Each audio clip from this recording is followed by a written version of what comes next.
Halo semuanya, welcome. Nah, sebelum masuk ke pembahasan, perkenalan dulu yuk. Perkenalkan, nama saya Nur Aisyah. Salam Persada.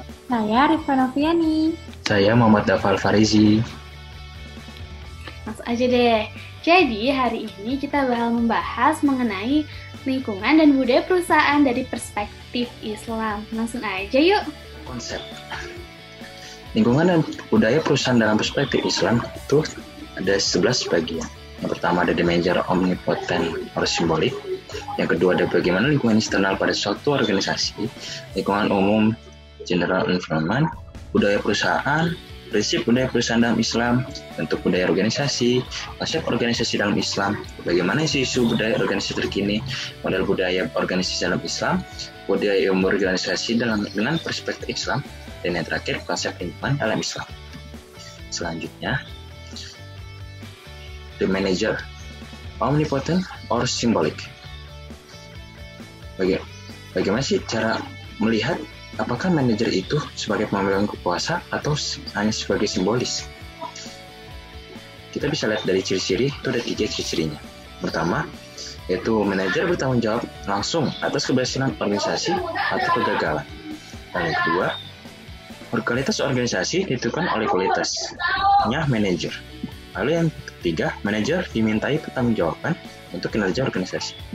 Lalu, bagaimana dengan manajer sebagai simbolis? Itu ada 3 ciri juga.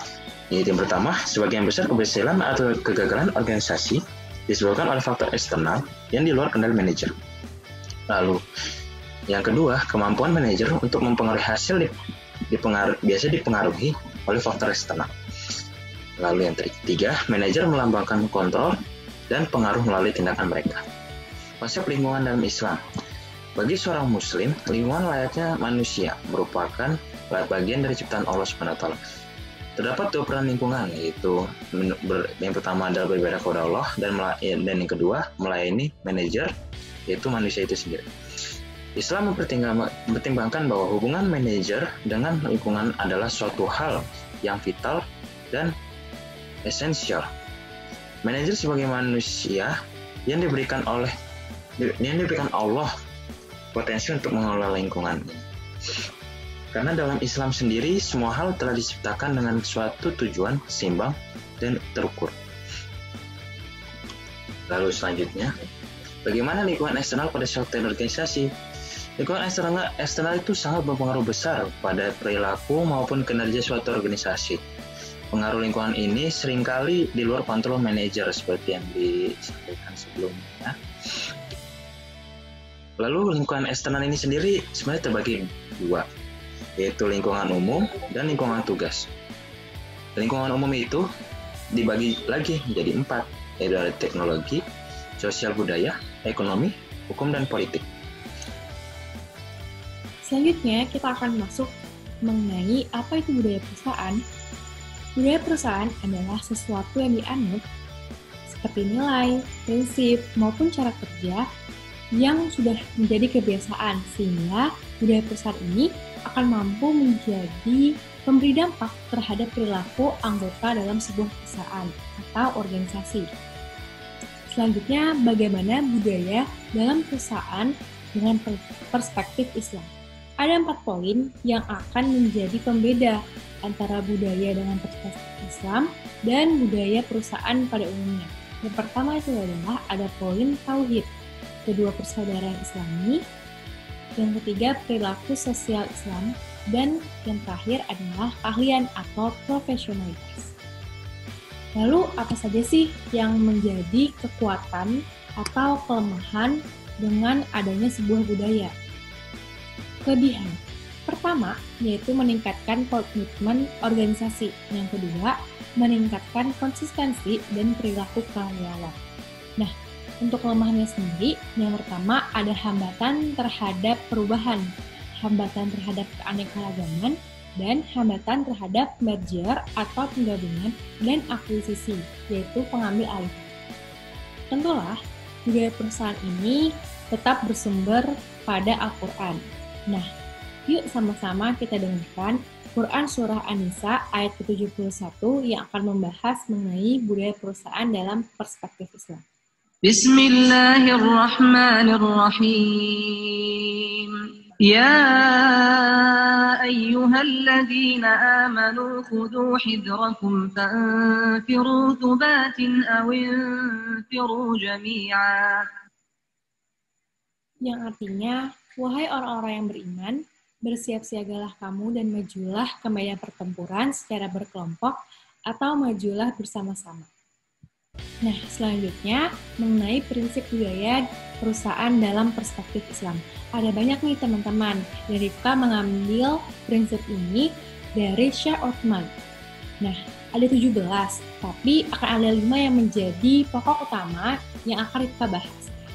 5 poin tersebut adalah yang pertama, sebenar-benarnya. Yang kedua, keadilan. 3, keikhlasan. Yang 4, tepat janji. Dan yang kelima, poin yang paling penting adalah niatkan semua karena Allah. Ya, ada nih bentuk budaya organisasi dibagi menjadi 2, yaitu visible artifacts dan invisible artifacts. Nah, ada 2 nih, yaitu visible artifacts dan invisible artifacts. Seperti namanya sendiri, invisible artinya sesuatu yang terlihat, yaitu seperti cara orang berperilaku, berbicara, simbol-simbol seperti logo perusahaan, lambang, merek, slogan, ritual, dan sebagainya. Nah, untuk invisible artifacts itu, kan makna invisible artinya tidak terlihat. Maka, invisible artifacts itu bentuk yang tidak dapat terlihat seperti nilai-nilai pokok, filosofi, asumsi, kepercayaan, atau sejarah korporat. Selanjutnya saya akan menjelaskan mengenai konsep organisasi dalam Islam. Sebelumnya sudah dijelasin nih sama Dafa mengenai konsepnya. Sekarang saya akan menjelaskan berdasarkan Surat Al-Hujurat ayat 13 yang berbunyi,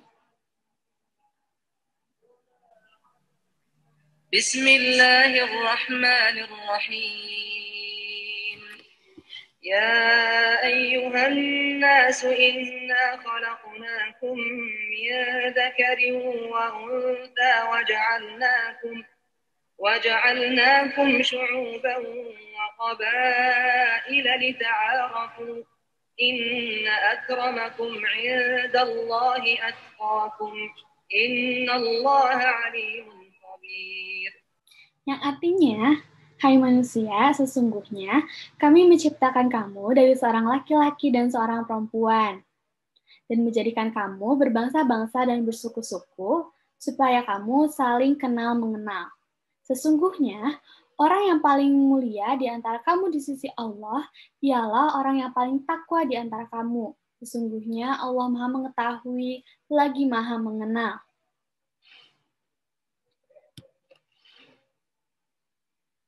Apa makna yang bisa dipelajari? Nah, maknanya itu yang bisa dipahami dari ayat tersebut bahwa manusia hidup saling berdampingan antara laki-laki dan perempuan dalam lingkungan sosial yang kita kenal sebagai wadah berinteraksi. Namun, ayat ini sekaligus memberikan peringatan yang jelas kepada kita bahwa takwa menjadi kunci yang perlu diperhatikan dan menjadi penguat selama kegiatan atau aktivitas yang kita jalani. Selanjutnya, bagaimana isu-isu budaya organisasi terkini? Yang pertama, ada menciptakan budaya beretika. Caranya gimana sih? Yang pertama, memberikan toleransi tinggi terhadap resiko. Yang kedua, memberikan ruang bagi agresivitas yang rendah atau yang sedang-sedang saja. Yang ketiga, memberikan penekanan yang sama, kuatnya baik pada hasil maupun proses. Nah, lalu ada saran nih untuk manajer dalam menciptakan budaya yang beretika, yaitu 1. Berikan tauladan secara nyata atau kentara. Yang kedua, komunikasikan keinginan-keinginan Anda tentang etika kerja secara jelas ya. Selanjutnya, adakan sesi pelatihan dan pembelajaran etika.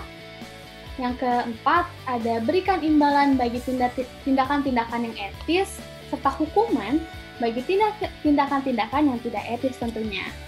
Yang terakhir, buatlah bentuk mekanisme perlindungan bagi karyawan ya, supaya mereka nyaman, baik memberikan pernyataan mengenai masalah maupun yang lainnya tanpa rasa takut. Selain itu, manajer juga harus bisa menciptakan budaya yang inovatif. Di sini kami memberi contoh untuk manajer yang ingin menciptakan budaya berorientasi pelanggan, yaitu manajer harus bisa mempekerjakan orang-orang dengan berbagai kepribadian dan sifat yang sejalan dengan paradigma pelayanan pelanggan yang bersahabat, penuh perhatian, antusias, sabar, dan mampu menjadi pendengar yang baik. Bagi karyawan yang terlibat langsung di berbagai aktivitas pelayanan, berikan mereka kewenangan untuk membuat keputusan harian yang menyangkut hal-hal yang terkait dengan pekerjaan rutinnya. Juga minimalkan ketidakjelasan tentang apa yang boleh dan tidak boleh dilakukan para karyawan yang berkecimpung langsung dengan pelayanan pelanggan. Selanjutnya, model budaya organisasi dalam Islam. Setiap organisasi dalam Islam merupakan lembaga dakwah, yang mana aktivitas dakwah tersebut dapat dilakukan secara langsung maupun tidak langsung. Salah satu cara untuk dakwah dalam organisasi adalah dengan melakukan pendekatan budaya. Manajer harus mampu membawa budaya-budaya Islam masuk dalam lingkungan kerja. Juga harus dibaluti asas, tujuan, visi, misi, dan nilai yang tidak bertentangan dengan ajaran agama Islam. Ciri-ciri manajemen Islam yaitu produktivitas dan kualitas kerjanya baik, kerjaan yang membanggakan dan membahagiakan, komunikasi yang terbuka pada setiap jaringan, serta organisasi dengan manfaat yang tinggi bagi masyarakat. Setelah ini akan ditayangkan contoh nyata usaha yang sukses dengan mengedepankan budaya Islam.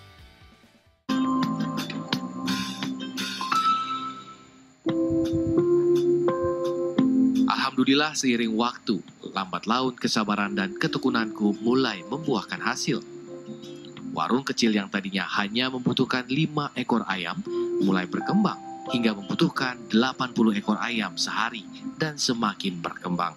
Makna bisnis menurut Mas Mono ini apa sih? Saya jawab saat itu. Makna bisnis menurut saya adalah ladang dakwah buat saya. Saya bisa mengajak karyawan saya sholat. Outlet kami setiap sholat Jumat, outlet kami tutup.